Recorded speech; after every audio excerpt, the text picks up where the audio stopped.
Hey everyone, today I'm joined by Set It Off. What's up? Welcome back to this and welcome to Hamburg. Yes, thank you so much. So last time, I kind of teased it just now, last time we did this, we were in London, we were talking about carbonated rhubarb monsters. Oh. I don't remember a rhubarb monster. I don't know, it was only the two of you. Yeah. I don't know where you were at that point, but we were doing That needs to be stopped. It's been stopped, right? I don't know, but it's got legs and teeth and wings or something. I don't know. I don't know. Sometimes we just be saying stuff, man. I don't even know. I'm starting to think we invented this. We did. I'm pretty sure you can claim a patent on that. Yeah. Yeah. It's board games, the Florida Man Challenge. Oh, wow. Escape rooms. It was that sort of era. Florida Man's had more legs than I thought it would. Yeah. So that was 2019. You just put out Midnight. I mean, a lot has happened. Oh my God, yeah. A lot's happened. What do you think was is the one thing, either professionally or personally, that's kind of impacted you the most since then? Like compare yourself with your 2019 version. Where were you at? Oh my God. You guys hear about COVID? Tell me more. Yeah. I think that's the thing everyone wants to hear about today. I don't think we were around it enough. Here for it. I honestly think our newest path we've been on and deciding to become an independent band has been the most gratifying, liberating, but also impactful decision we've made in our whole career. We learned a lot along the way, having been signed to 2 labels. But now that we've gone through that and we have all the experience and the knowledge that we've obtained over the past, we were able to apply what we've seen done at labels and be like, we can do a lot of this. And so we put ourselves to work, and now we're seeing the most success we've seen since then, since we started. So Which is feels awesome. good. Yeah. Great to hear. Do you think that's been a long time coming, like the going independent? I mean, a long time coming going independent. I don't think we were like itching for it at first, you know? We had some ideas to try it, maybe do like an EP or something years ago when we were in between 2 labels. But then we ended up going with Fearless. So we thought about it, but at the time it just didn't make sense. Okay, and now what's your current status? Like I feel like it's always a weird, not relationship status, but it's a weird time. Like obviously you're on this tour now. You're gonna do more dates over the summer. My current status is extremely tired. I feel that. No, I feel that. we're really excited. We've just finished. We were doing the math. How many shows is it going to be total already? Like 45? 40, almost 50 shows. Almost 50 shows, and it's just now May. But we will have been on the road for 83 days. 83 days once this tour ends. So we've just been grinding, you know, like we're doing exactly what we know we have to do, and we're really happy with all the new songs that have been released and the reception it's had. We just finished our biggest U.S. headliner we've ever had, which was really exciting. But my favorite part about those shows is at the end of every show, I would be like, raise your hand if you've seen Set It Off before, and half the crowd would raise their hand, and then raise your hand if this is your first Set It Off show ever, and the other half of the crowd would raise their hand. So it's like the longtime fans are there, but then we have so many more new people coming in as well. So it's been really cool to see that happen. So I think status-wise, luckily I can say after being a band for 15 years, it's still growth. Like we're still on the uptick. We just got on the radio in the United States for the first time. And now we have our second song that's on the radio in mainstream rock. And we're extremely grateful, but we're never comfy. You know, the work always has to be done. So grateful, but busy. You're not really working on an album officially, right? So that's one thing that's new about being independent is we kind of can call our own shots. And what we've been trying to do with like labels in the past on our last 2 releases is we wanted to do a bunch of singles that then eventually we would drop an album, but it didn't work out. But now we can. So we realize in today's form of absorption of content, people just want it. They just want content. They want songs. They want music. They want this. They want to see you on the road. And if we can keep giving them songs, then we keep them happy. And eventually people want the album. But the thing that I think people will realize about this method is that you get to enjoy more of the songs this way. Whereas when you get like 3 songs and then an album, a lot of the times people don't listen to like the end of the album, or you are absorbing everything in our journey on this. Everybody's got a TikTok brain now, so like they don't have the attention span to listen to a whole album. Next song. so true. That's so true. It's so depressing, but so true. Yeah. And you've got to like cater to that. No, it doesn't. I prefer it this way personally. Like as a songwriter, I love knowing that there's not gonna be a song that I care about that a very small percentage of our fan base will care about as much as I do. We all care about these songs just as much as each other and as much as our fan base does, because it all gets that love, which is really cool for us. Yeah. Which, speaking of, I heard you talk about "Cut Off" and how that was the That single was mine that for got last album, yeah. vetoed apparently as a single, Yeah. but and that didn't really get the It didn't. get So the it didn't. attention No, that it everyone on the team deserved. didn't like it as much as I did, which is fine. We always operate that way. I didn't like throw a fit. I was like trying my hardest to plead the case for it, but it is what it is. At the end of the day, we always vote on stuff, and there's 3 of us, so usually there's no ties unless it's all unanimous. Fair enough, yeah. But it was. I think we made the right choice with our singles for that album, and we told the story the way it should have been told, which was our whole goal on Elsewhere, was to build a world and help people see it through and be a part of it and get immersed in it. Yeah, I was partial to that song because I got to write it with somebody that I look up to, and it was really fun. I mean, this is your time to shine now. Is there anything about the song that you want to discuss, or anything that you honestly, didn't think? I loved writing with Tyler, and this is Tyler from Neon Trees. I love all their songs. He's an amazing lyricist, and it was actually I know we didn't want to talk about it at the time, but it was a COVID session. It was over Zoom, and a lot of people weren't into doing Zoom sessions, and I know we didn't have a choice. Our album cycle, Kill in the Mirror, Midnight, all that was way over. We were done. We couldn't finish out our touring because we had to come home. But what do we do now? We can't wait for the pandemic and then wait to get back in our rooms and then wait to write new music and then have them wait even longer. Yeah. I mean, it already took long enough to get to Elsewhere. We went right for it. So it felt good doing a session like that and creating a song in that condition that I loved still. So, yeah. That's pretty much all I got for it. Okay, chapter closed, Chapter or maybe closed. you finally got your closure. Oh, I had my of closure on that a while yeah, ago. Okay, fair enough. Yeah. Let's talk about Fake Ass Friends. Do you want to give me a little bit of context for that song? Like the meaning of it? Is it based on a recent experience? It's not just one experience. It's multiple experiences. Of course, whenever we write a song like this, there's sometimes, like Parasite, one person in particular was in mind. With Fake Ass Friends, there was multiple people. Like, we live in Los Angeles, California, and it's a really competitive city with a lot of people that the word sycophant is in that song for a reason, because a lot of people will ladder climb, social ladder climb, and they don't care if it's made of human souls. Like, they'll step on whoever they have to get ahead. And the thing that can hurt the most is it's not, first of all, not just dedicated to that specific scenario.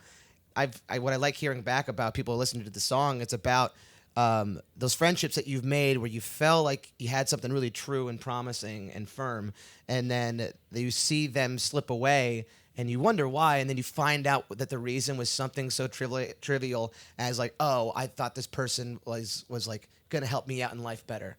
Not about the firm connections you've made along the way, but them trying to get ahead and leaving you in the dust, which, it's a shitty feeling. It sucks. The person I was writing with was going through something similar, and you keep going through that when you're in a competitive industry in general. So, it's a really cathartic song to sing live.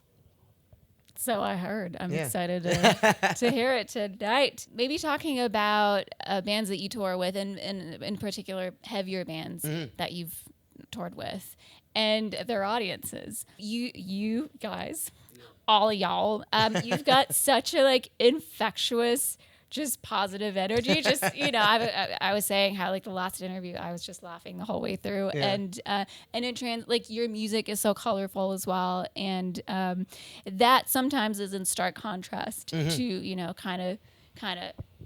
Yep. You're not wrong. Dudes are just standing in the back, just refusing to engage.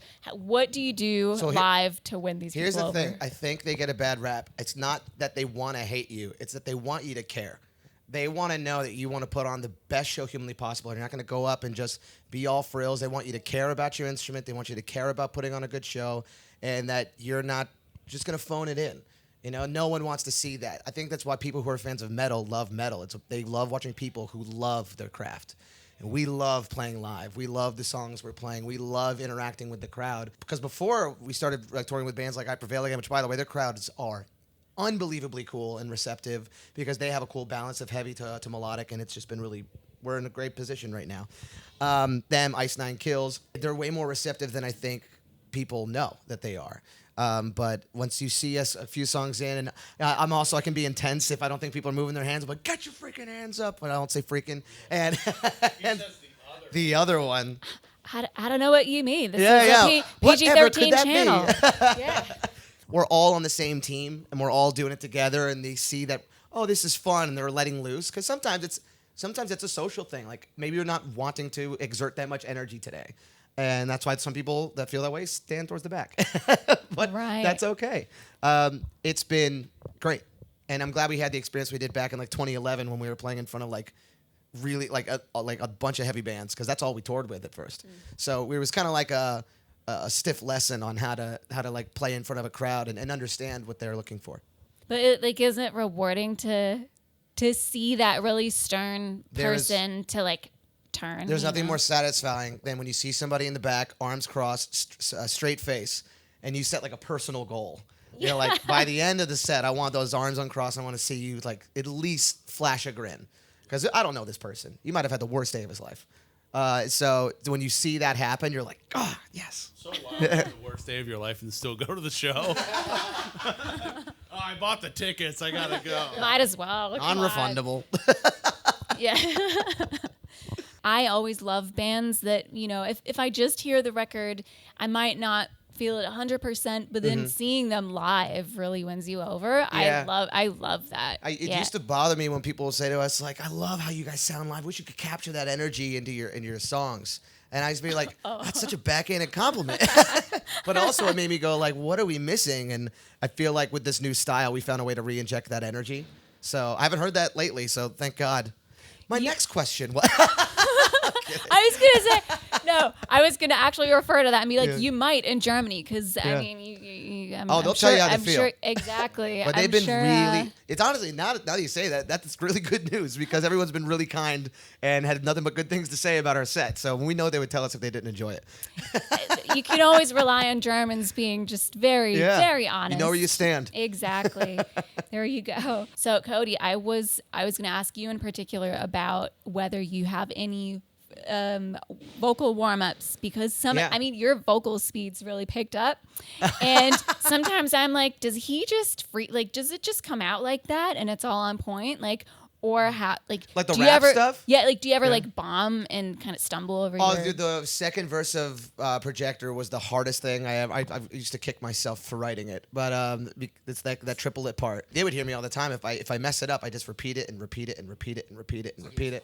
Brainwash. Yeah. Like during rehearsal, I would stop singing the rest of the song and I would just keep doing that section over the entire song until I got it down. Yeah, just like I have to position. Get it. It's a bad elf. It's the only way.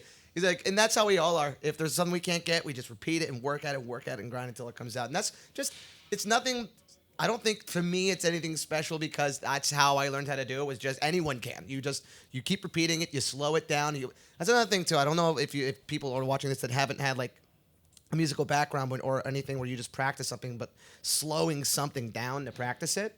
Like when I would try to learn my favorite raps, I would literally take the audio and slow it down and read the lyrics and do that. So that would help me like understand how their mouth moves in that way, and maybe that's helped me along the way. But it's really fun. I'll tell you that. It's an absolute blast when you nail it. It's just feels great. Yeah. Oh my God. Yeah. That style makes your sound just really unique. Thank you. Yeah. And I mean, I don't want to ask the same questions as like other interviews that I've heard, but yeah, I really think it's cool that you like created your own niche and you're almost your own genre. Thank you. We just keep trying stuff, and if people like it, we keep doing it. Yeah, seems to be working out great so far. Oh, thank you. I've been keeping up with your socials, obviously. Max, you posted something about insomnia, not really being able to sleep, because it's like you said something like 70 days in, 75 days in. So I really don't function well with sleep deprivation, but you have no other choice. So I'm gonna go ahead and say, sleep is something that you can go without and still function as a human being. Can you? Sure. Bloodshot eyes. Can you? Yeah, absolutely. Where I was gonna. I mean, you might. At least you're faking it. So you pretend to be a functioning human. Thank you. What is something that you cannot go without? Like, what is something on tour where you're like, if I haven't eaten, if I haven't done this, if I, then everything is miserable. I'm such What a is like. that? I'm so particular, especially on tour, and I need a little routine. Coffee. You need caffeine. Usually Cold coffee guy too. cold coffee. And here's the thing. About and you know what? Different places have different things that are popular and not popular. Europe in general doesn't seem to put a lot of emphasis on iced drinks. Being cold. Or just being cold in general. Yeah. Which is fine. I get it. Me personally, I like to, live in a freezer and drink iced coffee. So I'm like, trying to get used to drinking hot stuff in hot weather in a hot room. And then, usually 8 hours of sleep is pretty nice. Food, I get really hangry. Yeah, I get like mean Same. if I Yes. don't have my little Yeah. snacks. I think me and you are very similar in this, that sometimes, especially when we're really far away, having something that like reminds us of home. But I get this weird guilt where like I'll go to like McDonald's in Europe and I'm eating it and I'm like, oh, there's so much good food around here, and I'm eating a That is, McChicken right I now. would judge The you. McDonald's here is so much better than Oh, it is. Oh. Oh my God, it is. Okay. All of the fast food, all of like the way that it's prepared, it all feels very fresh. It's all very good. So my compliments to the McChefs out there. The They're very McChefs. good. Love it. I judge tourists so much, especially American tourists, no offense, that like come here, like go to Italy and go to Starbucks. Really? It's the only Maybe place to get an iced get drink, iced drinks. okay? Please don't judge Okay. me. Yeah, no, it's been You are fun. that What's American crazy is, again, I think I safe to say that I do the worst as far as like jet lag out of the group, and haven't slept great. But the fact that these crowds have been so massive, so loud, so receptive, you never know what you're going to get when you're supporting, right? A lot of these people haven't heard us before, and so the fact that they are so crazy and giving us all of this energy, it's pushing me farther than I ever thought that I could go based on the amount of sleep that I've had, and I feel like a superhero on stage. And then I get off and I'm like, woozy or whatever. But it's been so cool. It's like if there was ever a tour for me to not sleep on, it's this one. The crowd's really bringing us through. Wow, I love that. Okay. It was really Great cool. to hear. Like a nice iced coffee from Starbucks. Straight up though, I'm apologize. also a cold coffee guy, and I remember the face I got when I first ordered a cold brew, and like because that's not common out here. Do you? I mean, like, Have you have cold brew? yeah. All right, so now I know they sell it in cans, but when I try to order it at like a coffee shop, I was like, "Do you have cold brew?" And they're like, "An iced Americano?" Like, What is cold brew? I was like, all right, I got to switch it up here. But yeah, sleep's been tough. I don't know why, but it's been a rough one. You've been a trooper through all of it, man. Absolutely. I've been sleeping fine. I've been sleeping just fine. I'm so pleased for you. Yeah, I'm happy Just wanted to for put you. that out there. Just to let everybody know, I'm the best at sleeping. Nice. Nailing it. Okay, anything you can't go without? Love. No. All you need No, is I love. think probably like if I didn't have my 2 hours of brain rot on TikTok every single day. I don't know. I can't Jokes? Yeah, We need jokes. We need jokes. on We're tour in Germany forever. here. No jokes allowed. I'm sure They're you not know gonna like right? that one. Yeah. We have to keep like silly little bits going or we lose our minds. It's very important. Yeah, we have one that we're really liking right now. It's just called Living Dead Girl. We had one day on the last tour where the off day we had to drive the whole day, so the off day was just ruined. Couldn't do anything. We just stayed on the bus. So we to the tune of Living Dead Girl, it was just ruined off day, ruined off day, ruined off day, living dead girl, and we just been doing that a lot. Nice. Adding Okay. Living Dead Girl to the ends of songs that aren't Living Dead Girl is a lot of fun too. Yeah, we need our little bits. I love being explained in jokes. Now I'm like, yes. Got that. I'm gonna write that into my little There note you go, diary. Living Dead Girl. Now, Feel free to part of join it. us. There you go. Yeah, it is. Rob Zombie. Yep. If you're out there. Dig through the I know ditches. you're watching, Rob. I know, Rob Zombie. We know you're watching. Of course. I mean, what else would he do? Come on, please. Okay, last one. Then I'm gonna let you go and enjoy an iced coffee or a cold brew. I mean, they do iced coffees because you know what my They hide them from me. my most ridiculous coffee order ever is, I get it iced decaf oat latte. Okay, like not even coffee. Is it like an anxiety-based thing? If too much caffeine, does that mess with you, or? I do get jittery. Yeah. Okay, that's fair. Yeah. That makes total That sense. sounds like milk. It's Sounds like you're but it's- drinking cold milk. no oat Can have milk, but make it oat bitter. milk. But plant milk, like not even dairy milk. Yeah, I feel think very oat ashamed milk when sounds I so order much it. better than plant milk. Plant-based It's like they're milk. milking a tree. I mean, you know. Interview with such deep, long answers to the questions, and now we're like, oat milk isn't real milk. But that's how it's got to be, you know, yin and yang in it, you know. Oh, that's funny. There you go. Okay, last question, and I'm hope that my camera hasn't shut off yet. Oh, it might have. I hope. Oh yeah, still going. Yeah, look at us. I'm still gonna, you know. Hey, Rob. Hi. Rob Zombie. Hey, Rob Zombie. If you're still watching. Okay, but I Professor Zombie. I am gonna quickly pause. That's fine. We're gonna Bye, keep. Robert Zombie. Bye, Robert. We're just gonna Robert Zombie. Okay. Back for the last question. And okay. I did. I never considered his first name is Robert. Robert. Of course. Oh man, It's Bob in his- Zombie. Bob At your Zombie. service. It's in his birth certificate. Last question. Bobby Z. Sorry, I'm. This is it. This is the bits that I need. But I'm like, this is a good time. We're ending Yeah. on a peak. What's the best thing to happen to you at a VIP? I don't remember which VIP it was, but I got a yes. I got a Harry Potter Lego set from a Decent. very nice couple. They gave me, it's like the new one that's like miniature size, but it's the whole castle. And then we had 4 days off between our headliner and this tour, so all I did was build that Harry Potter castle, and it was awesome. It's an amazing gift. He mentioned it once because they came to multiples, and then the next one they brought it, and we were like, oh my god. So they take requests. Apparently. Now you just be like, oh. It was. I can't think of a single Oh my god. I had a moment where I teared up recently. My high school marching band means a lot to me, and like that whole. It's like a big old family. You know what I mean? Like we all went through like hell to compete and stuff like that. So we all bonded over that.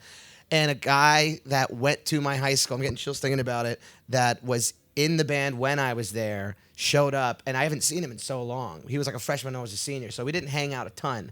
But I remembered him immediately as soon as he like jogged my memory, and I was like, I couldn't believe it. Came out to our show as a fan of our band, and also we went to the same school, same marching program together. And he was in the year when they won first in the nation, so that's what's up. But that was, yeah, hear that, Mr. Robert? He's gonna hunt us down in his Dracula. So,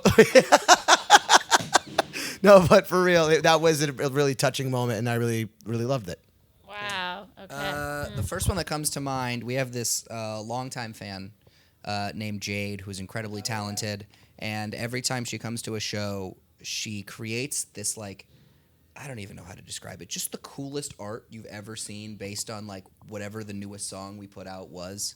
And she came on this last tour, and I'm just blown away every time. Like every time I see her, I'm like, I'm about to be shocked by how good this art is. It's always a drum roll. We're like really ready for it. Yeah, so it's always it's just very cool to see our art influencing other people's art, Yeah. and everyone just creating. It's very cool. Agreed. Amazing. Wow. Okay. Any more? Yeah, I just want Bob- to dedicate. Bob- bits? You want Bob- Yeah, I just want to Bob dedicate Zombie. this entire interview Bob to Zombie Dr. things? Professor Mr. Robert Zombie. And If you're listeling, we genuinely really love everything you do. we do. We're very big fans, and also to the people of Europe, nice coffee. Try it. Yeah. It's pretty good. It's not bad. You might like it on a hot day. I feel so apologetic. Don't. No, No, we're I just feel doing a bit personal- now. I feel personally responsible for your lack of iced coffee. Are you the barista director of this area? I mean, no, but now I'm like, I have to become that just Yeah. so I can cater to that. Okay, that'll be my next career goal. Love it. Okay, well, have an amazing show tonight. Thank you. Crowd's already out front. I've seen them. Oh, so, yeah. Yeah, you're going to have a great time. It's going to be awesome. Thank you so much. Thanks a lot. Cheers. See you next time. Bye, Bob.